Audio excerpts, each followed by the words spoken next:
Friends, आप सभी का एक बार फिर से मैं अपने YouTube channel home science classes with Mohini ma'am में स्वागत करती हूँ। एक बार सभी लोग वीडियो को लाइक कर देंगे, नए आए तो चैनल को शेयर एंड सब्सक्राइब कर देंगे क्योंकि 2-3 दिनों से हमें आप लोगों का सपोर्ट थोड़ा कम मिल रहा है। अभी बीच में बहुत अच्छा जा रहा था और कल परसों मैंने आप लोगों की तारीफ़ कर दी तो फिर आप लोग फिर आराम में आ गए। ठीक है, तो जो भी नया व्यक्ति जुड़े एक बार चैनल को शेयर कर दें। दूसरा, आप लोग कह रहे थे फिजियोलॉजी की प्रैक्टिस करा दीजिए टॉपिक वाइज, तो बिल्कुल एक चीज़ बताएं आप लोगों को, फिजियोलॉजी जो है इसमें जो टीजीटी पीजीटी एग्ज़ाम होता है उसमें लिमिटेड आते हैं 2-4 क्वेश्चन। ठीक है, तो मैं जो भी मैं मतलब पढ़ती चलती हूँ वो प्रश्न मैं आपको कराती चल रही हूँ। ठीक है, बकाया रहा डीपली थोड़ा पढ़ेंगे तो आप जानते हो मई में हमारा पेपर है किसका, टीजीटी का।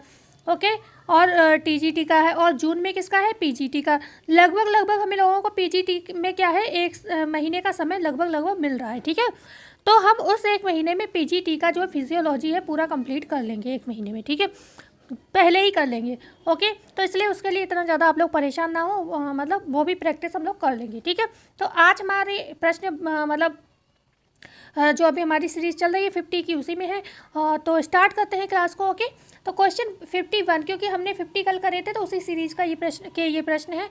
तो 50 क्वेश्चन हमने कल करे थे सॉल्व।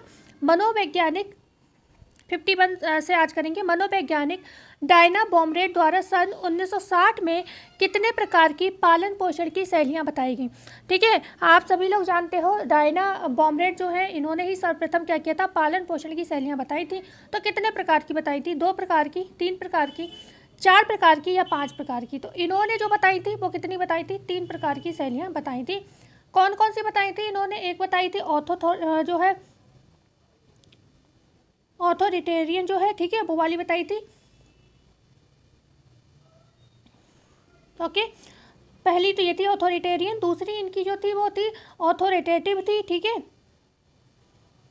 ऑथोरिटेटिव थी, और जो थर्ड इनकी शैली थी वो थी कौन सी, परमिसिव थी। ठीक है, परमिसिव थी। ओके, परमिसिव थी।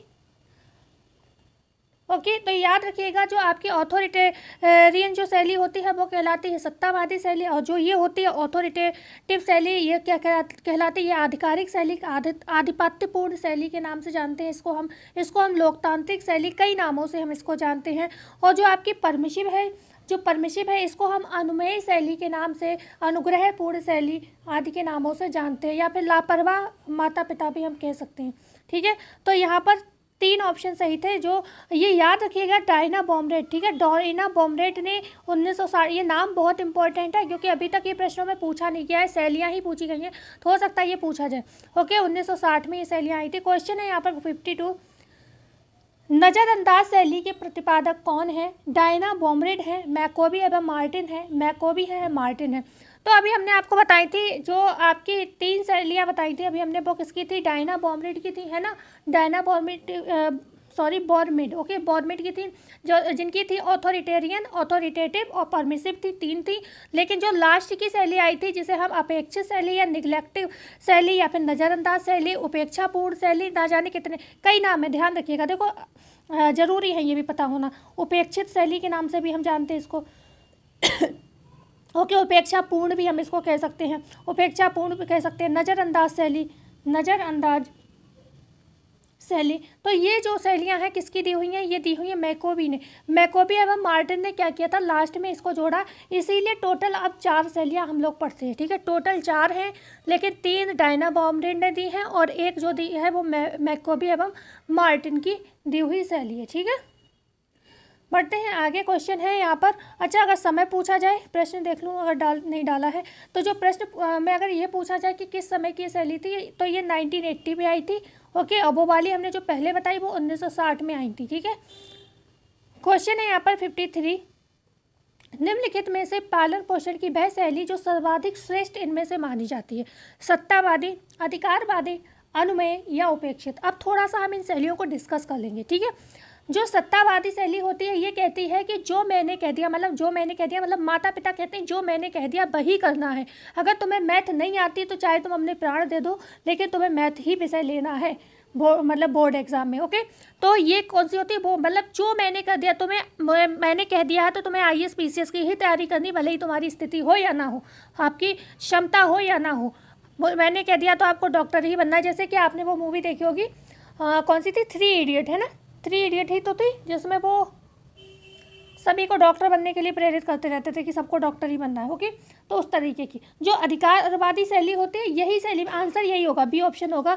ये शैली एक ऐसी शैली होती है जिसमें थोड़ी डांट, थोड़ा प्यार, मतलब गलती है तो बच्चे को डांटा भी जाएगा, जो वो कहेगा उसमें उसको मतलब आत्मनिर्भरता, मतलब उसको आत्मनिर्भर बनने दिया जाएगा कि तुम अपनी मर्जी से करो, लेकिन सब कुछ अनुशासन में होगा। ऐसा नहीं है कि सारी छूट दे दी कि तुम्हें जो करना है सो करना, नहीं, परमिशन भी, कि जैसे बच्चे ने कह दिया मुझसे मैथ्स नहीं चलेगी, तो पेरेंट्स ने कहा ठीक है नहीं चलोगी, चलेगी कोई बात नहीं, मतलब जो तुम कर सकते हो वो करो, हम तुम्हें वहाँ पर सपोर्ट करेंगे, ठीक है। उसको हम कहते हैं अधिकारवादी शैली, ठीक है। जो अनुमेय होती है, परमिसिव होती है, इसमें क्या होता है, माता पिता की जो स्थिति होती है वो काफ़ी जो होती है इन्फीरियर मानी जाती है, और जो बच्चों की स्थिति होती है ना, बच्चा यहाँ पर सुपीरियर होता है। क्यों? क्योंकि जो बच्चा जो कह दे वही सही, वही होता है। बच्चे ने कह दिया है वही खाने में बनना है, बच्चे ने कह दिया वही, मतलब वही कपड़े लेने हैं, बच्चे ने जो कह दिया मतलब वही करना है यहाँ पर, ठीक है। माता पिता का कुछ रोल ही यहाँ पर नहीं होता, बच्चे से ही हर चीज़ पूछी जाती है, बच्चे ने मना कर दिया तो वो बात नहीं होगी, मतलब पूरी तरह से लापरवाह हो जाते हैं यहाँ पर माता पिता। ये भी शैली अच्छी नहीं मानी जाती। और उपेक्षित में क्या होता है, जो माता पिता होते हैं बच्चों की कोई बात ही नहीं सुनते, हर चीज़ पे नज़रअंदाज, बच्चे शैतानी कर रहे हैं कोई मतलब नहीं, बच्चे रो रहे हैं कोई मतलब नहीं, ना उन्हें कोई मार्गदर्शन देना, ना कोई उन्हें निर्णय, उनके लिए कोई निर्णय लेना, उनके अपने ऊपर छोड़ देना, उन्हें जो करना है सो करो, ठीक है।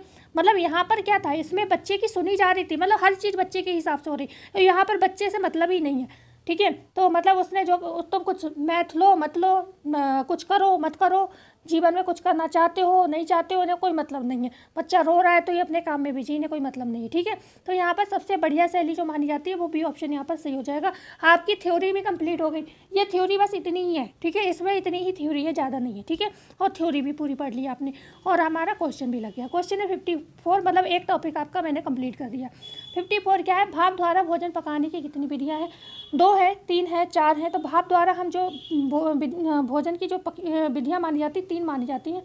सबसे पहले आपकी प्रत्यक्ष विधि आती है, ओके, इडली है, हम बनाते हैं इसी मेथड से, इडली वगैरह, इडली मोमोज वगैरह, ठीक है, प्रत्यक्ष विधि होती है। दूसरी आपकी अप्रत्यक्ष विधि होती है भाप द्वारा भोजन पकाने की, और तीसरी कौन सी होती है, प्रेशर कुकर में भोजन पकाना। तो ये सब भाप से ही पकते हैं, ओके।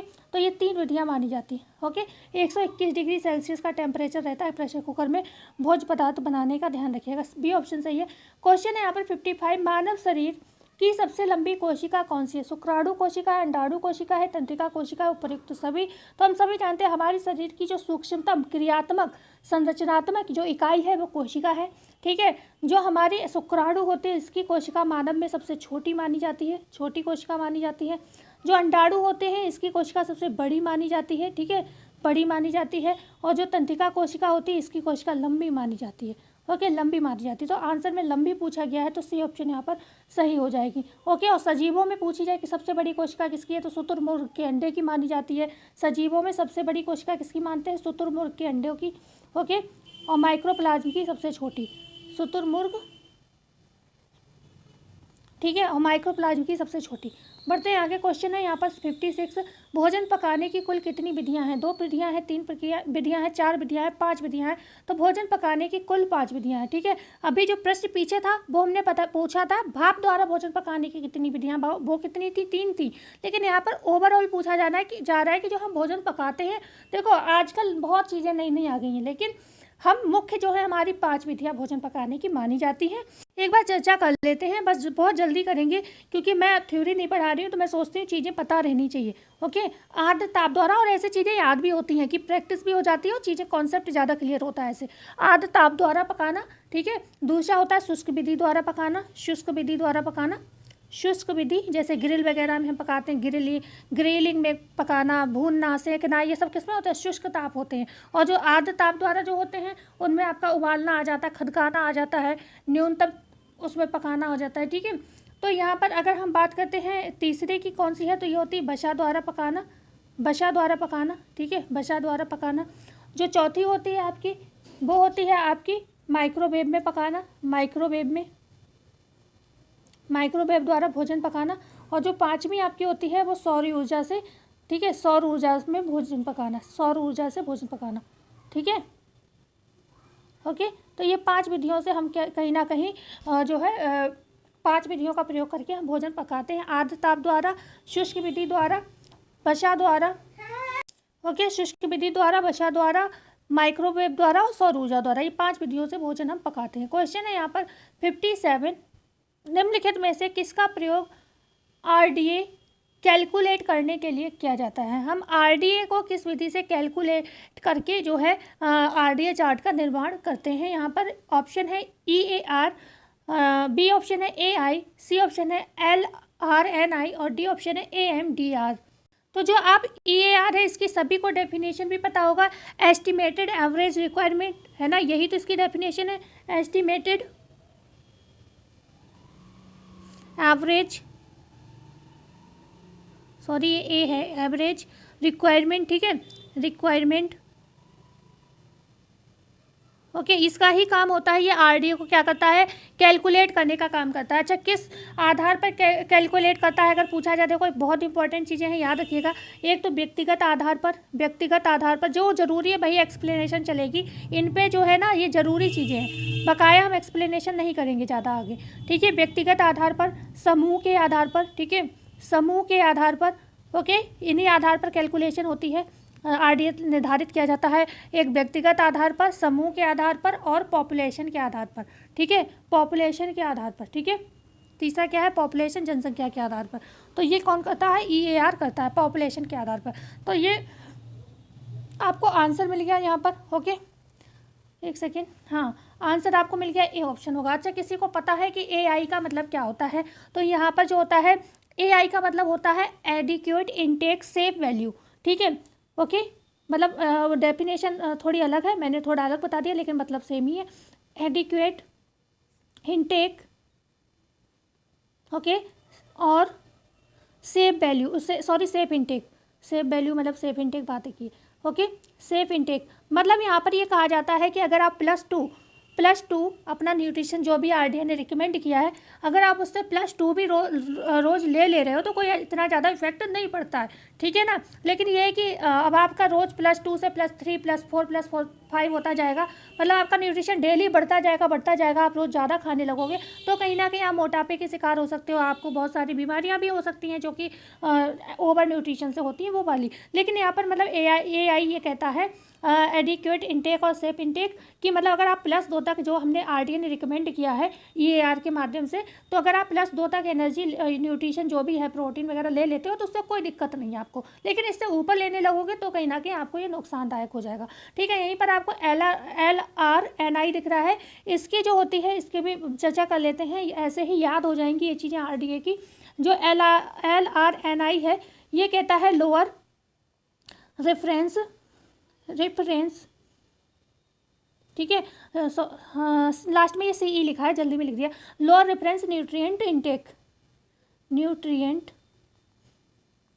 मैं संस्कृत स्कूल से पढ़ी हुई तो इंग्लिश बहुत अच्छी नहीं है मेरी, ठीक है, मेरा विषय इंटर का जो था वो संस्कृत था, मैं संस्कृत स्कूल से ही पढ़ी हुई, मेरे स्कूल में इंग्लिश थी नहीं, मैंने इंटर तक इंग्लिश नहीं पढ़ी, आप लोगों को बता दूं, ठीक है। ये मैंने थोड़ा बहुत बाद में सीखा, जब मुझे लगा मैं बाहर निकली तो मुझे सीखनी चाहिए थी इंग्लिश, मतलब लगा कि नहीं इंग्लिश की आवश्यकता है, तो ये मैंने बाद में सीखी। मुझे इंटर तक ABCD भी मैंने जीवन में कभी नहीं पढ़ी, कभी ABCD मैंने नहीं पढ़ी, मैंने ये सब कुछ बाद में पढ़ा है मतलब अपनी मर्जी से पढ़ा है, मुझे किसी ने पढ़ाया नहीं, ठीक है। तो उस हिसाब से मेरी इंग्लिश बहुत अच्छी है, जिस हिसाब से मैंने इंटर तक इंग्लिश मैंने देखी ही नहीं कैसी होती है, ठीक है। तो लोअर रेफरेंस न्यूट्रिएंट इनटेक जो है ये इसमें क्या कहते हैं, यदि आप लोअर लेवल का जो है मतलब लोअर लेवल का रोज आप ले रहे हो, जैसे प्लस माइनस, अभी हमने प्लस वाला पढ़ा, AI में क्या था, प्लस हो रहा था, इसमें क्या है -2, एक दिन हो गया मान लो आप जो न्यूट्रिशन लेते हो चल जाएगा, लेकिन आपका रोज -2 होता जा रहा है, ठीक है ना। तो क्या है, कहीं ना कहीं आपका जो है आप के अंदर विशिष्ट अभाव हो जाएगा, ठीक है, डेफिशिएंसी होने लगेगी, ठीक है ना। 1-2 दिन तो चल जाता, मान लो फास्ट है, आपने फास्ट किया तो उस दिन आपने नहीं न्यूट्रिशन अच्छे से लिया, भाई फास्ट था, ठीक है, तो कोई नहीं चल जाएगा। लेकिन आप अब सोचो रोज़ ही फास्ट करने लगो और आपकी रोज़ वैल्यू गिरती जा रही है न्यूट्रिशन की, तो आपको क्या है, तो डेफिशिएंसी, कोई ना कोई अभाव आपके अंदर हो जाएगा, प्लस मतलब 1 दिन का चल जाएगा, ठीक है। तो यहाँ पर ये मानते हैं कि लोअर रेफरेंस न्यूट्रिएंट्स इनटेक मतलब -2 अगर हो रहा है तो 1 दिन का चल जाएगा, लेकिन लगातार आपका RDA के हिसाब से कम होता रहा तो आप कहीं ना कहीं न्यूट्रिशन की बहुत ज़्यादा कमी आपके अंदर या फिर डेफिशिएंसी देखने को मिलेगी। जैसे विटामिन ए की कमी से रतौंधी हो जाना, इस तरीके से प्रोटीन की कमी से क्वाशियोर हो जाना, इस तरीके से चीज़ें। ओके, तो ये आपको आई थिंक समझ में आ गया हो। AMDR क्या है, AMDR की चर्चा अगर हम कर लेते हैं तो AMDR जो होती है ये क्या होता है, ये मैक्रोन्यूट्रिएंट्स को बताता है। जैसे कि फुल फॉर्म लिख देती हूँ एक बार तो आपको ज़्यादा अच्छे समझ में आएगा। द एक्सेप्टेबल, ठीक है, मैक्रोन्यूट्रिएंट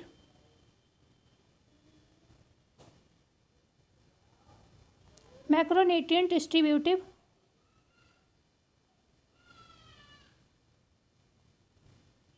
ओके, डिस्ट्रीब्यूशन, यहाँ पर डिस्ट्रीब्यूशन होगा, ठीक है।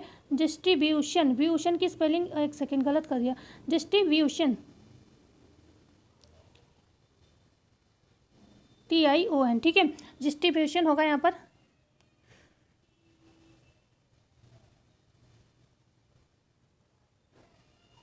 ओके, ये होगा, बी होगा, बेन वाला नहीं होगा, ठीक है। डिस्ट्रीब्यूशन रेंज, अब ये क्या बताता है, ठीक है, रेंज ये क्या बताता है, मैक्रोन्यूट्रिएंट आया तो मैक्रोन्यूट्रिएंट से यहाँ पर क्या मतलब है कि प्रोटीन है, कार्बोहाइड्रेट है, फैट, यही तो मैक्रोन्यूट्रिएंट होते हैं, इनका सेफ इनटेक। ओके, जब क्लास लेने बैठती हूँ तो मेरी बेटी बहुत डिस्टर्ब करती है। वैसे अच्छी भली खेल रही थी अपनी दीदी के साथ, अब इस समय 2 बार 3 बार ऐसे ही रोज़ होता है, ये मैं रोज़ बताती नहीं हूँ, रोज़ हर चीज़ नहीं बस शेयर करती हूँ, पर किसी किसी समझ में आता है कि घर में आप कोई काम कर नहीं सकते। क्वेश्चन यहाँ पर 58 है।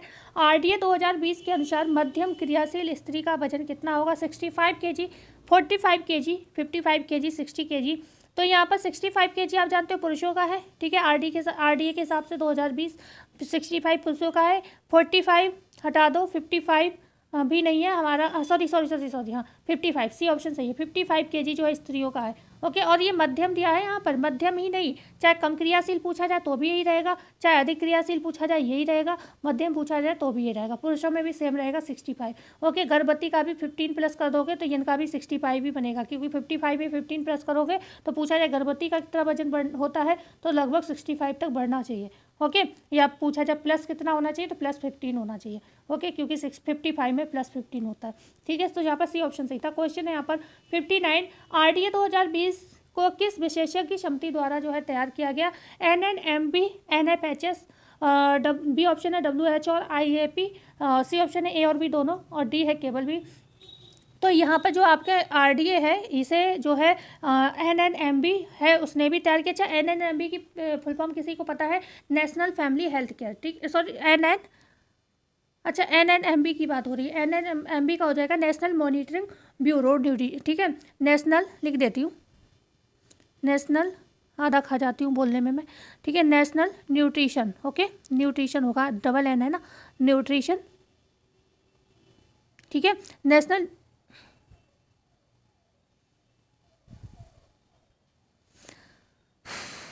बोल देती हूँ, नेशनल न्यूट्रिशन मॉनिटरिंग ब्यूरो, और NFHS का तो बता ही चुकी, National Family Health Survey. Okay, WHO World Health Organization, और IAP जो है इंडियन एकेडमी ऑफ पीडियाट्रिक्स, ठीक है, इंडियन एकेडमी ऑफ पीडियाट्रिक्स। तो इन सब ने मिलकर बनाया, तो ए और बी दोनों ही ऑप्शन, सी ऑप्शन सही हो जाएगा, ठीक है। कौन सा आंसर सही होगा, सी ऑप्शन, RDA को इन सभी ने मिलकर, इन सभी समितियों ने मिलकर बनाया। क्वेश्चन है 60, निम्नलिखित में से एक उपभोक्ता संरक्षण का गौण नियम इनमें से नहीं है, मतलब सभी गौण नियम है, बस एक नहीं है। देखो, उपभोक्ता संरक्षण के मतलब उपभोक्ता से संबंधित जो हम पढ़ते हैं ना, उपभोक्ता संरक्षण अधिनियम 1986, तो उसके अंतर्गत जो है कुछ नियम बताए गए हैं, जिसमें 4 प्रमुख नियम बताए गए हैं और 4 गौण बताए गए हैं। हालांकि कहीं कहीं आप पढ़ोगे, जब वृंदा मैम को पढ़ोगे तो उसमें कई सारे दिए हैं गौण नियम, ठीक है। तो यहाँ पर क्या है, बात करेंगे हम कौन सा नहीं है इनमें से, तो उपभोक्ता शिक्षा भी है, गौण नियम में ही आएगा, बुनियादी आवश्यकता भी गौण नियम में आएगा, ठीक है, और सुरक्षा का अधिकार दिया और क्षतिपूर्ति का अधिकार दिया है। तो यहाँ पर क्षतिपूर्ति का अधिकार भी क्या है, गौण नियम है, लेकिन सुरक्षा का अधिकार कैसा नियम है, ये आपका जो है मुख्य नियम के अंतर्गत आता है, सुरक्षा का अधिकार, ठीक है। क्योंकि यहाँ पर जो प्रमुख नियम है कितने, एक सुरक्षा का अधिकार है, दूसरा सूचना का अधिकार है, तीसरा कौन सा, सुरक्षा तो लिखा ही हुआ है, चयन का अधिकार है, ठीक है, चयन का अधिकार है, और सुनवाई का अधिकार है। तो ये 4 हो गए, प्रमुख नियम, ठीक है, ये प्रमुख प्राथमिक अधिकार कहे जाते हैं, उपभोक्ता के प्राथमिक अधिकार, ठीक है, प्राथमिक अधिकार है किसके, उपभोक्ता के। और यहीं पर आपके अभी हम अगर गौण की बात करें तो उपभोक्ता शिक्षा हो गया, बुनियादी आवश्यकता हो गया, क्षतिपूर्ति का अधिकार हो गया, और एक बचा कौन सा, स्वच्छ हवा।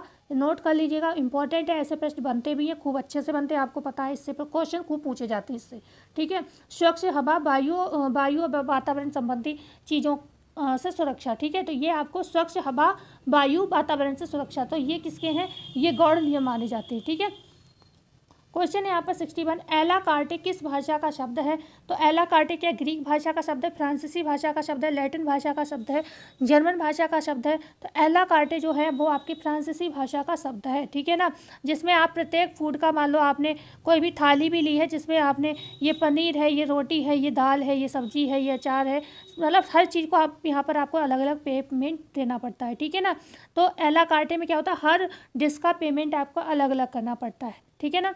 तो यहाँ पर क्या होता है, ये फ्रांसीसी शब्द है और इसका मतलब होता है कार्ड द्वारा वितरण, क्योंकि कार्ड द्वारा ही तो करते हैं हम लोग वितरण में। जो मेन्यू होता है उस पर लिखा होता है, सारा मेन्यू आता है उस पर सब लिखा होता है कि पनीर प्याजा इतने का है, शाही पनीर इतना का है, मटर पनीर, पालक पनीर, सब कुछ लिखा हुआ होता है। ज़्यादातर होटल में जाओ तो पनीर ही दिखता है, ठीक है ना। मैं तो मतलब नॉर्मली क्या होता है, होटल में जाओ तो पनीर ही दिखता है आजकल, ओके। मैं कहा आप जो खाना चाहो सभी कुछ मिलता है, तो हम लोग तो ज़्यादातर खाना वाना ही खा के आते हैं। क्वेश्चन है 62, कुष्ठ रोग दिवस मनाया जाता है प्रत्येक वर्ष जनवरी का अंतिम रविवार, जनवरी का दूसरा रविवार, फरवरी का अंतिम रविवार, या फिर मार्च का अंतिम जो है रविवार। तो यहाँ पर प्रश्न पूछा गया है कि कुष्ठ रोग दिवस जो है कब मनाया जाता है, ठीक है। तो यहाँ पर ना तो आपका मार्च का अंतिम रविवार होगा, ना ही फरवरी का अंतिम रविवार होगा, ना ही जनवरी का दूसरा रविवार होगा।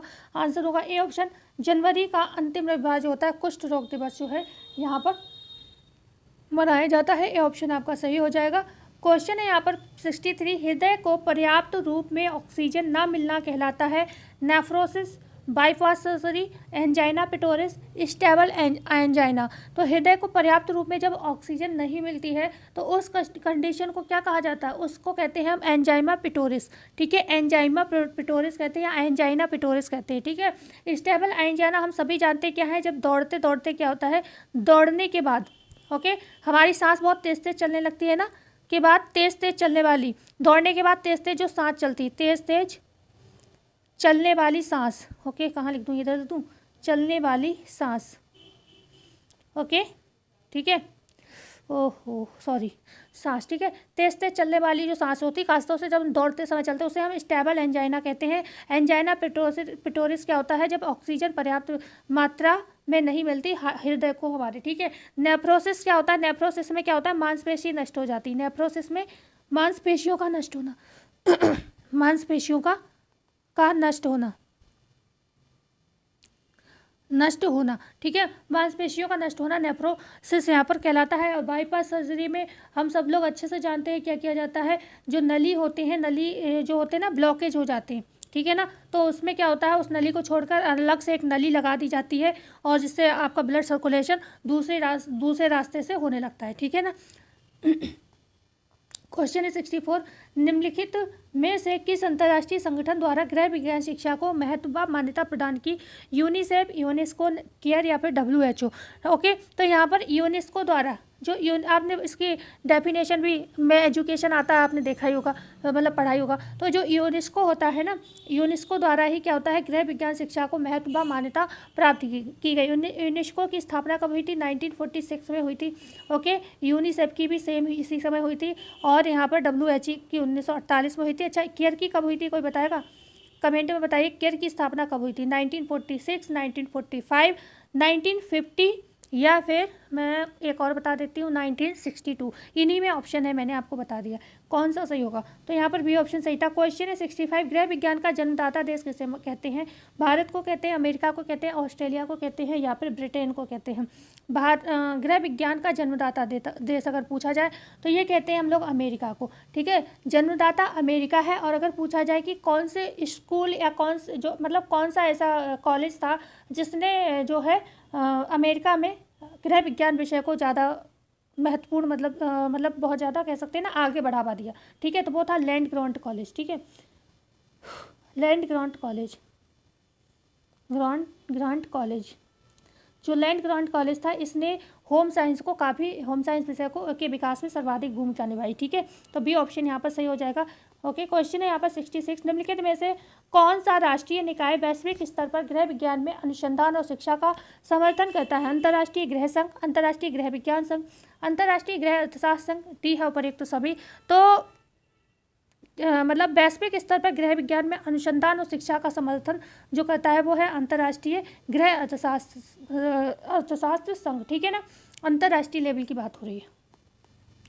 क्वेश्चन यहाँ पर 67, भारत में पहला गृह विज्ञान पाठ्यक्रम किस वर्ष में शुरू हुआ? 1911, 1929, 1932 या फिर 1920? तो यहाँ पर जो भारत में पहला गृह विज्ञान पाठ्यक्रम की चर्चा हुई वो हुई थी 1932, लेडी इरविन कॉलेज। आप जानते हो भारत की बात हो रही है ना, तो यहाँ पर दिल्ली में हुआ था 1932, लेडी इरविन कॉलेज की स्थापना हुई थी उसी समय। क्वेश्चन है यहाँ पर 68, गृह विज्ञान विषय के रूप में संस्थापक कौन माने जाते हैं? एलन रिचर्ड, महात्मा गांधी, रविन्द्रनाथ टैगोर या फिर वल्लभ भाई पटेल? तो जो गृह विज्ञान विषय के रूप में अगर संस्थापक पूछे जाए कौन माने जाते हैं तो वो होते हैं एलन रिचर्ड। अगर आपसे प्रश्न पूछा जाए कि भारत में महिलाओं की शिक्षा या फिर महिलाओं की गृह विज्ञान शिक्षा को किसने सपोर्ट किया, बढ़ावा दिया, ठीक है ना, तो वो थे गांधी जी। ठीक है, भारत में ओके, महिला शिक्षा, गृह विज्ञान की शिक्षा को बढ़ावा किस राजनेता ने, फिलोसफर ने, कुछ भी ऐसे प्रश्न बने तो वो महात्मा गांधी थे। यहाँ पर पूछा कि संस्थापक कौन थे गृह विज्ञान विषय के, तो वो एलन रिचर्ड थी। ये मैडम मतलब लेडीज़ थी, अमेरिका की थी ये। काफ़ी मतलब होम साइंस विषय को इन्होंने काफ़ी मतलब प्रोत्साहन दिया। क्वेश्चन है यहाँ पर 69, अमेरिका में सर्वप्रथम घरेलू अर्थशास्त्र विषय को विद्यालयों में एक विज्ञान विषय के रूप में पढ़ाए जाने की अनुशंसा निम्नलिखित में से किसने की थी? कैथरीन ई बीवर ने की थी, ओके, एलिजाबेथ ने की थी, मारिया मॉन्टेसरी ने की थी या फिर गिलवर्थ ने की थी? तो अमेरिका में सर्वप्रथम अमेरिका में इसको डोमेस्टिक साइंस के नाम से भी जानते थे, ठीक है ना, या फिर मतलब होम इकोनॉमिक्स ये नाम जो है अमेरिका के से ही निकल के आए थे। तो अमेरिका में सर्वप्रथम घरेलू अर्थशास्त्र विषय को विद्यालयों में एक विज्ञान विषय के रूप में पढ़ाए जाने की अनुशंसा निम्नलिखित में से किसने की अगर पूछा जाए तो यहाँ पर 4 ऑप्शन आपको दिख रहे हैं, गिलबर्ट, मारिया मॉन्टेसरी, एलिजाबेथ और कैथरीन ई बीवर। तो ए ऑप्शन सही होगा, कैथरीन ई बीवर ने किया था ये काम अमेरिका में, और 1840 के समय की ये बात है। ठीक है, ओके। क्वेश्चन है यहाँ पर 70, भोज्य पदार्थ को पकाने का उद्देश्य है एंटीऑक्सीडेंट की वृद्धि के लिए, सुपाच्यता बढ़ाने व स्वाद के लिए, पाचनशीलता के लिए या फिर सूक्ष्म जीव को मारने के लिए, या डी है उपर्युक्त सभी। तो हम भोज्य पदार्थों को जो पकाते हैं, ठीक है, तो वो हम क्यों पकाते हैं? अच्छा, आज एक प्रश्न है आप लोगों से कि क्वेश्चन का लेवल बता दीजिए, क्वेश्चन सही है या नहीं है, लेवल अच्छा है या नहीं है। मेरे हिसाब से मतलब थोड़ा डिफ़िकल्ट हो सकता है आप लोगों के लिए, क्योंकि कुछ नए प्रश्न लेके आई हूँ, लेकिन प्रश्न अच्छे हैं सारे आपके। कुछ प्रशासनिक शिक्षा से मैंने प्रश्न उठाए हैं, कुछ होम साइंस के इतिहास से प्रश्न उठाए हैं, और कुछ प्रश्न आपके बेसिक हैं जो न्यूट्रिशन साइंस के, मतलब आपको सब दिख ही रहा है, वो तो आपको दिख रहा है। खैर, आप समझते हो, इतना समझदार हो। बस ये बता दीजिए आपके हिसाब से ये क्वेश्चन का लेवल कैसा था, क्योंकि कोशिश रहेगी कि लेवल इसी तरीके का रखें। पेपर जो है लो टू मॉडरेट हो सकता है या लो टू हाई भी हो सकता है, ठीक है। तो यहाँ पर हर तरीके के प्रश्न करने जरूरी है, एक बार ये बता दीजिए। और एक बात, सभी लोग अपने मित्रों को प्लीज़ प्लीज़ प्लीज़ चैनल को शेयर कर दीजिए, प्लीज़, ठीक है, क्योंकि आप लोगों का सपोर्ट हमें बहुत ज़रूरी है, ओके। क्योंकि हम बहुत मेहनत करते हैं और उसके बदले हमें कुछ प्रतिफल नहीं मिलता, तो बहुत थोड़ा थकान ज़्यादा महसूस होती है, ओके। आप खुद जानते हो कि आप काम करते रहो, कोई भी आपको सपोर्ट ना मिले तो ऐसा लगता है ना कि किसके लिए कर रहे हैं। तो वही चीज़ है, थोड़ा आप हमें ज़रूर सपोर्ट करिए, कम से कम हमारे चैनल को ज़्यादा से ज़्यादा शेयर कर दीजिए, ठीक है। तो इतना मैं आपसे हक भी रखती हूँ, क्योंकि आप लोगों को मैं डेली टाइम, मतलब कभी भी मेरी क्लास जो है मिस नहीं होती, लगातार क्लास आ रही है, एक भी दिन मैं नहीं गैप करती हूँ, ठीक है। क्वेश्चन है 70, तो यहाँ पर डी ऑप्शन सही होगा। ये सारे काम के लिए हम क्या करते हैं, भोज्य पदार्थों को पकाते हैं, ठीक है। ये सारे उद्देश्य होते हैं, एंटीऑक्सीडेंट की वृद्धि भी हो जाती है, सुपाच्यता भी बढ़ जाती है, स्वाद भी बढ़ जाता है, और पाचनशीलता भी बढ़ जाते हैं, और सूक्ष्म जीव जो होते हैं वो मर जाते हैं, ठीक है। तो डी ऑप्शन यहाँ सही हो जाएगा। क्वेश्चन है 71, भोजन पकाते समय ऊष्मा का माध्यम क्या होता है? संचरण होता है, संवहन होता है, विकिरण होता है, या फिर उपर्युक्त सभी? संचरण का यहाँ पर मतलब होता है कंडक्शन, ठीक है, कंडक्शन ऑफ हीट, ठीक है ना। दूसरा होता है कन्वेक्शन, जिसको हम कन्वेक्शन हम संवहन को कहते हैं, ठीक है, कन्वेक्शन। और जो लास्ट आपका विकिरण है, इसको हम रेडिएशन कहते हैं, जैसे कि माइक्रोवेव में हम इसी का प्रयोग करते हैं, ठीक है, रेडिएशन। ओके, ठीक है।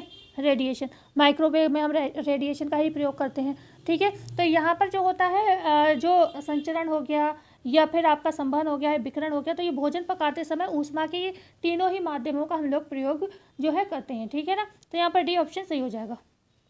क्वेश्चन है हमारा 72। जर्मन वैज्ञानिक रॉबर्ट कोच ने टीबी के विभिन्न जीवाणुओं की खोज किस सन में की थी? 1881 होगा ये ऑप्शन, बी है 1882, सी है 1883 या डी है 1884। तो ये किया था 1882 में, यही 1882 जब आपके डॉकरा भी आया था, ध्यान रखिएगा, ठीक है, DWCRA। तो यहाँ पर 1882 में जो था जर्मन वैज्ञानिक रॉबर्ट कोच ने टीबी, जिसे कि हम तपेदिक कहते हैं, जिसे कि हम काक रोग कहते हैं, जिसे कि हम ट्यूबरक्लोसिस कहते हैं, ठीक है, ये बहुत सारे नाम है, टीबी भी कहते हैं। तो ये 1882 में आया था। क्वेश्चन है यहाँ पर 73। हेपेटाइटिस दिवस मनाया जाता है 11 जुलाई को, 28 जुलाई को, 29 जुलाई को, 30 जुलाई को। तो 11 जुलाई को क्या मनाया जाता है, कोई बता सकता है? क्या जनसंख्या दिवस मनाया जाता है, क्या मनाया जाता है, कोई बताइए, ठीक है। तो यहाँ पर 11 जुलाई तो होगा नहीं, आंसर यहाँ पर होगा आपका 28 जुलाई, ठीक है, बी ऑप्शन सही होगा। हेपेटाइटिस दिवस कब मनाया जाता है? 28 जुलाई को मनाया जाता है। क्वेश्चन है यहाँ पर 74। ऑस्टियोपोरोसिस में कैल्शियम की कमी से फ्रैक्चर का खतरा बढ़ जाता है, जिसको कहते हैं, okay, BAD, BBD, BMD, PQD। तो यहाँ पर जो ऑस्टियोपोरोसिस में कैल्शियम की कमी से जो फ्रैक्चर का खतरा बढ़ जाता है, उसको हम BAD का तो मतलब हो जाएगा जो कि विटामिन ए डेफिशिएंसी, ठीक है, BBD का हो जाएगा विटामिन बी डेफिशिएंसी, और BMD हो जाएगा यहाँ पर बोन मिनरल डेंसिटी, ठीक है, बोन मिनरल डेंसिटी। तो यहाँ पर यही आंसर आपका सी ऑप्शन सही हो जाएगा। बोन मिनरल जो डेंसिटी होती है, ये क्या होता है? ऑस्टियोपोरोसिस में कैल्शियम की कमी से, ठीक है, जब फ्रैक्चर का खतरा बढ़ जाता है तो उसको हम BMD जो है बोन मिनरल डेंसिटी या डेफिशिएंसी कहते हैं, ठीक है। तो यहाँ पर सी ऑप्शन आपका बिल्कुल जो है सही हो जाएगा। और PQD क्या होगा अगर पूछा जाए तो प्रोटीन क्वाशियर का डेफिशिएंसी हो जाएगा। क्वेश्चन है यहाँ पर सी ऑप्शन सही था। क्वेश्चन है 75। गृह विज्ञान को दिया गया नया नामकरण है? डिपार्टमेंट ऑफ फैमिली एवं community sciences, department of family health sciences, department of गृह विज्ञान कम्युनिटी साइंसेज, या फिर डी है department of social service home science. तो यहाँ पर आंसर जो होगा ए ऑप्शन सही हो जाएगा। गृह विज्ञान को दिया गया नया नामकरण डिपार्टमेंट ऑफ फैमिली एवं कम्युनिटी साइंसेज, ए ऑप्शन सही हो जाएगा। इलाहाबाद विश्वविद्यालय द्वारा दिया गया ये नाम है डिपार्टमेंट ऑफ फैमिली एवं कम्युनिटी साइंसेज, ए ऑप्शन सही हो जाएगा। क्वेश्चन है 76। मद्रास विश्वविद्यालय द्वारा गृह विज्ञान विषय को स्नातक स्तर पर मान्यता मिली 1951 में, 1952 में, 1954 में, या फिर 1955 में। तो मद्रास विश्वविद्यालय द्वारा जो मान्यता मिली थी गृह विज्ञान विषय को, वो 1952 में मिली थी। और यहीं पर आपके सामुदायिक कार्यक्रम भी आए थे, यहीं से आपकी पंचवर्षीय योजनाओं की शुरू हुई थी, यहीं पर मुदालियर कमेटी, बहुत सारी 1952 मतलब बहुत सारी चीज़ें, सामुदायिक कार्यक्रम, ठीक है, सामुदायिक कार्यक्रम, Mudaliar committee, okay, Mudaliar committee. और अभी हमने क्या बताया था, एक और बताया था पंचवर्षीय योजना, वो भी आपकी 51-52 में ही शुरू हुई। तो ये बहुत सारे कार्यक्रम 51-52 में शुरू हुए। वहीं 52 के करीब जो थी मद्रास विश्वविद्यालय ने गृह विज्ञान शिक्षा को मान्यता दी। क्वेश्चन है यहाँ पर 77। तलाकशुदा पत्नी को दिया जाने वाला अनुरक्षण भत्ता कहलाता है आजीविका, निर्वाहिका, भरण पोषण भत्ता या उपयुक्त सभी? तो इसको हम निर्वाहिका कहते हैं, बी ऑप्शन सही हो जाएगा। तलाकशुदा जो पत्नियां होती हैं, औरतें होती हैं, उनको निर्वाहिका दिया जाता है। क्वेश्चन है यहाँ पर 78। दिवंगत पति के भाई के साथ विवाह करना क्या कहलाता है? हिंदू विवाह, लेवरेट विवाह, या फिर हम उसको कह सकते हैं आवश्यक विवाह, या फिर उपर्युक्त सभी? तो इसको हम कहते हैं लेवरेट विवाह, ठीक है। लेवरेट विवाह जो होता है जब पति को कुछ हो जाता है, मतलब मृत्यु वगैरह हो जाती है, ठीक है, तो पति के भाई के साथ बहुत सी जगह शादियां कर दी जाती हैं, उसको हम कहते हैं लेवरेट विवाह, सी बी ऑप्शन सही हो जाएगा। क्वेश्चन है 79। दहेज निषेध अधिनियम लागू हुआ 1971 में, 1961 में, 2005 में, या फिर यहाँ पर 2006 में? तो आपको सभी को पता होगा जो 1971 था, वहाँ पर क्या हुआ था? 1971 में आपका आया था मुख्य तौर से गर्भ समापन अधिनियम। हमने आपको ट्रिक भी बताई थी, गर्भ समापन अधिनियम, क्योंकि दहेज निषेध अधिनियम 1961 में आया था, उसके बाद 1971 में गर्भ समापन अधिनियम आया था, ठीक है ना। अधिनियम आया था। ओके, 1961 में दहेज निषेध अधिनियम आया। बी ऑप्शन यहाँ पर मतलब आपका सही हो जाएगा। ठीक है, बी ऑप्शन यहाँ पर आपका बिल्कुल सही हो जाएगा। 2005 में क्या आया था तो जो वायलेंस होता था ना महिलाओं पर, ठीक है, स्त्रियों की घरेलू हिंसा से सुरक्षा, ठीक है, डोमेस्टिक वायलेंस, घरेलू हिंसा से सुरक्षा कब आई थी? 2005 में, घरेलू हिंसा से सुरक्षा। ठीक है, और 2006 में आप जानते हो मनरेगा आया था। ओके, तो बढ़ते हैं, क्योंकि जो हमारे पेपर के पॉइंट ऑफ व्यू से है, वैसे तो बहुत कुछ आया होगा 2006 में, पर मनरेगा हमारे में पूछा जाता था, हम उसी की चर्चा करेंगे। क्वेश्चन है 80, वर्तमान समय में प्रचलित विवाह का स्वरूप है ब्रह्म विवाह, गंधर्व विवाह, बहुपत्नी विवाह या फिर बहुपति विवाह। तो यहाँ पर जो वर्तमान में हमारे यहाँ विवाह चलता है वो ब्रह्म विवाह का जो है स्वरूप माना जाता है। अगर आपसे पूछा जाए हिंदू विवाह में के कितने जो विवाह के पारंपरिक रूप है, परंपरागत स्वरूप है, तो 8 हैं टोटल। ठीक है, तो यहाँ पर जो ब्रह्म विवाह है ये श्रेष्ठ माना जाता है और इसी को हम फॉलो करते हैं आज के समय में। गंधर्व विवाह को हम प्रेम विवाह भी कहते हैं, शकुंतला ने किया था, ध्यान होगा आपको, प्रेम विवाह पहले के समय में। ओके, सॉरी, विवाह। ठीक है, बहुपत्नी विवाह जहाँ पर एक आदमी कई पत्नियों को रख सकता है। बहुपति विवाह जहाँ पर एक औरत कई पतियों को रख सकती है, उस विवाह को कहते हैं मतलब विवाह कर सकती हैं। क्वेश्चन है 81, काम शक्ति तथा पैतृक कार्य परिवार के विशिष्ट कार्य हैं। ये कथन है ऑगबर्न तथा नीमकॉफ का, मैकाइवर तथा पेज का, मीड का या फिर उपर्युक्त तो सभी। तो यहाँ पर काम शक्ति तथा जो पैतृक कार्य होते हैं परिवार के विशिष्ट कार्य माने हैं, ये माने हैं किसने? ऑगबर्न तथा नीमकॉफ ने माने हैं। एक ऑप्शन यहाँ पर बिल्कुल सही हो जाएगा। ठीक है, क्वेश्चन है यहाँ पर 82, गेहूं में पाया जाने वाला आवश्यक एमिनो अम्ल इनमें से क्या है? लाइसिन व थ्रियोनिन है, ठीक है, बी है जेंथोफिल है, सी है कैप्सोसिन है या डी है ग्लूटिन है। तो आपसे एमिनो अम्ल पूछा जाना है। अगर आपसे प्रोटीन पूछा जाता तो आपका हो जाता ग्लूटिन, आपसे एमिनो अम्ल पूछा गया इसलिए ए ऑप्शन सही हो जाएगा। लाइसिन व थ्रियोनिन क्या है? यही ए ऑप्शन सही होगा। ये क्या है? गेहूं में पाया जाने वाला आवश्यक एमिनो अम्ल है, एमिनो एसिड है। ठीक है, आवश्यक है, ध्यान रखिएगा। और जो कैप्सिसिन है आप जानते हो जो मिर्च में होता है ना तीखापन, ठीक है, कैप्सिसिन। ओके, तो मिर्च में पाया जाता है। जेंथोफिल जो होता है गेहूं का पिगमेंट, ओके, जेंथोफिल और चीज़ों में पाया जाता है लेकिन यहाँ पर गेहूं का जो पिगमेंट होता है उसको भी जेंथोफिल कहते हैं। तो यहाँ पर गेहूं के आपके 3 प्रश्न सॉल्व हुए। एमिनो अम्ल कौन सा पाया जाता है? लाइसिन व थ्रियोनिन। प्रोटीन कौन सा पाया जाता है? ग्लूटिन। और जो पिगमेंट कौन सा होता है? वो जेंथोफिल। ठीक है, 3 प्रश्न आपके क्लियर हो गए।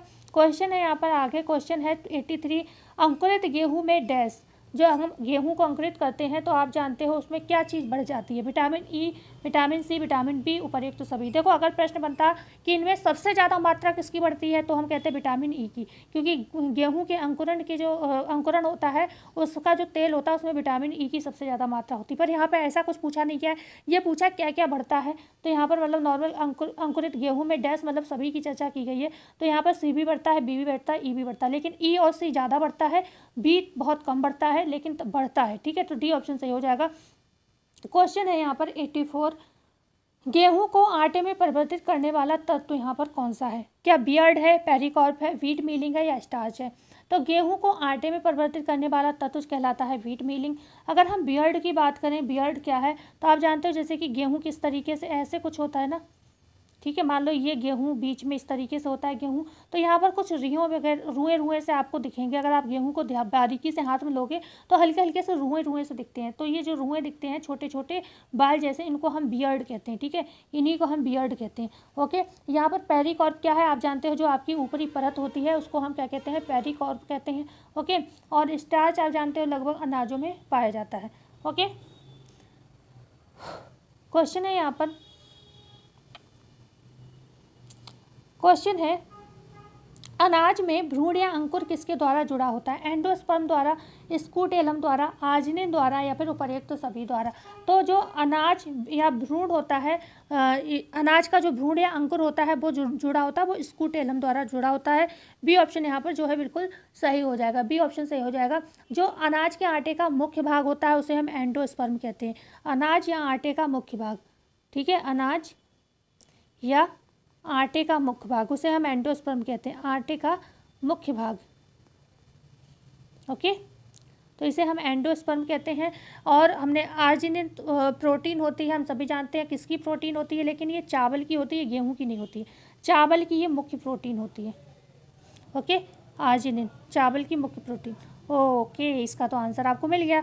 चावल की मुख्य प्रोटीन कौन सी है? टायरोसिन, बेलिन या आर्जिनिन या आइसोलेशन? तो सी ऑप्शन सही हो जाएगा। चावल की मुख्य प्रोटीन क्या है? आर्जिनिन है। ओके, अगर आपसे पूछा जाए चावल का जैविक मूल्य क्या होता है, ठीक है, साबुत चावल का जैविक मूल्य, साबुत चावल का,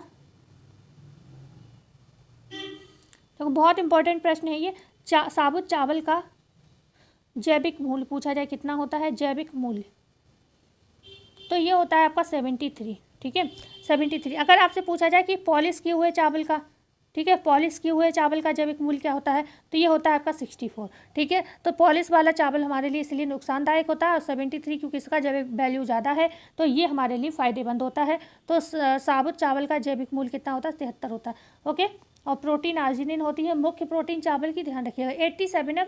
मक्के का प्रकार है flint corn, don't corn, sweet corn या उपयुक्त तो सभी। तो popcorn, flint corn, don't corn, sweet corn, ये सारे क्या है? मक्के के प्रकार हैं। डी ऑप्शन आपका यहाँ पर बिल्कुल सही हो जाएगा। क्वेश्चन है यहाँ पर 88, जब एक दो हड्डी, क्लास 40 मिनट से ऊपर होती जा रही है।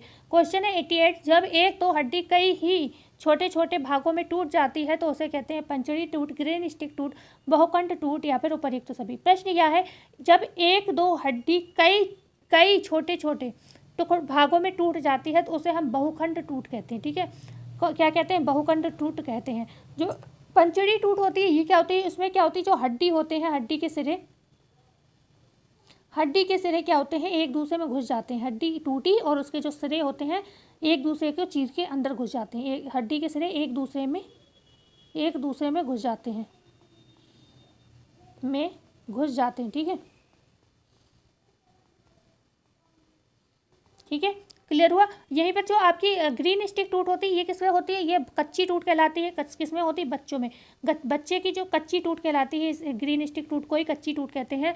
और ये किसमें होती है? बच्चों में होती है। बच्चों में क्या होता है? कार्टिलेज पाया जाता है, जिस वजह से हड्डियाँ टूटती नहीं क्या होती है? मुड़ जाती हैं, ठीक है।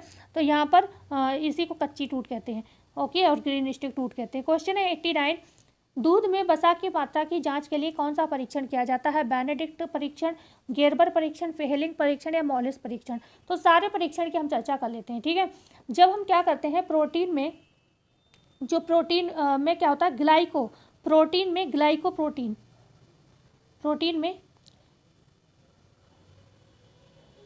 ग्लाइकोप्रोटीन की मात्रा ज्ञात करते हैं। ग्लाइकोप्रोटीन की मात्रा को ज्ञात करते हैं, या फिर हम कह सकते हैं यहाँ पर परीक्षण करते हैं, ठीक है, उसका। तो हम इसको क्या कहते हैं? मॉलिस परीक्षण कहते हैं, ठीक है। मॉलिस परीक्षण में क्या होता है? ग्लाइकोप्रोटीन की मात्रा को हम यहाँ पर जांचते हैं। क्लियर हुआ, ठीक है। फेहलिंग परीक्षण क्या होता है? फेहलिंग परीक्षण और जो आपके फेहलिंग के साथ होता है एक बेनेडिक्ट परीक्षण, ये दोनों परीक्षण क्या करते हैं? ये कार्बोज में क्या होता है? मोनोसेकेराइड रूप को ज्ञात करने के लिए किया जाता है, ठीक है। कौन से? मोनोसेकेराइड। दोनों ही परीक्षण ध्यान रखिएगा, बेनेडिक्ट और फेहलिंग, ओके, मोनोसेकेराइड का ज्ञात करने के लिए किया जाता है। गेरबर परीक्षण आंसर सही होगा, क्योंकि ये दूध में जो है वसा की मात्रा जांच के लिए परीक्षण किया जाता है, गेरबर परीक्षण, ठीक है। दूध में वसा की मात्रा को की जांच के लिए गेरबर परीक्षण करते हैं। प्रश्न हर जगह याद रखना है कि प्रश्न पूछा क्या गया है। वसा की मात्रा की बात हो रही है यहाँ पर, तो वसा की मात्रा दूध में जब मापी जाएगी तो उसको हम गेरबर परीक्षण कहेंगे, ठीक है। प्रोटीन की ग्लाइकोप्रोटीन का परीक्षण करेंगे तो हम मॉलिस परीक्षण कहेंगे, ठीक है। तो क्वेश्चन है यहाँ पर 90, खाद्य पदार्थों में प्रोटीन की उपस्थिति का पता लगाने के लिए परीक्षण किया जाता है मॉलिस परीक्षण, बायोरेट परीक्षण, स्टार्च परीक्षण या उपर्युक्त तो सभी। तो जब हम दूध में आयोडीन की मात्रा को ज्ञात करते हैं, तो हम ठीक है, आयोडीन की मात्रा को ज्ञात करते हैं जब, ठीक है, तब हम इसका करते हैं। आयोडीन की मात्रा को ज्ञात करने के लिए स्टार्च परीक्षण किया जाता है दूध में, ठीक है। जो यहाँ पर आंसर होगा बायोरेट परीक्षण होगा। इसमें क्या होता है? खाद्य पदार्थों में प्रोटीन की उपस्थिति का पता लगाने के लिए, या फिर अगर ये ना मिले तो पेप्टाइड समूह की स्थिति का पता लगाने के लिए, ठीक है, पेप्टाइड समूह, क्योंकि प्रोटीन पेप्टाइड बॉन्ड से ही तो जुड़ा होता है, ठीक है ना। पेप्टाइड पॉलीपेप्टाइड बॉन्ड से ही तो प्रोटीन जुड़ा हुआ होता है। तो यहाँ पर पेप्टाइड भी आपको लिखा मिले तो भी आपका आंसर क्या होगा? बायोरेट परीक्षण ही होगा, ठीक है। क्लियर हुआ। और आपका मॉलिस परीक्षण अभी हमने जस्ट बताया ही था आपको, जो ग्लाइकोप्रोटीन की मात्रा को ज्ञात करने के लिए करते हैं, ओके, है प्रोटीन से ही संबंधित परीक्षण। जो है यहाँ पर हम 90 प्रश्न हाथ सॉल्व कर, मतलब 50 हमने कल किए थे, 40 आज कर लिए, तो कितने हमारे 90 हो गए। 140 प्रश्न यहाँ पर, सॉरी, यहाँ पर हमने कल हमने किए थे 50 प्रश्न, ठीक है, कल हमने 50 किए थे, 40 आज कर लिए, तो यहाँ पर कितने हो गए, 90 प्रश्न हो गए। और हम लोग टोटल 125 प्रश्न हो जाएंगे, कल हम लोग कर लेंगे 35 प्रश्न और, ठीक है। तो यहाँ पर सीरीज़ कैसी लगी, तभी 125 की सीरीज़ पूरी हो जाएगी। तो मिलते हैं कल नई वीडियो में नई जानकारी के साथ। आगे की प्रश्न बनाने का टाइम नहीं मिला था, तो 40 प्रश्न आज हमने सॉल्व किए हैं। क्लास भी काफ़ी बड़ी हो रही है। तो मिलते हैं कल नई वीडियो में। जाते जाते वीडियो को लाइक कर दीजिएगा। ये जरूर बताइएगा कितने प्रश्न आपके सही थे, प्रश्नों का लेवल क्या था, और एक बार चैनल मित्रों को शेयर अवश्य करेंगे। धन्यवाद।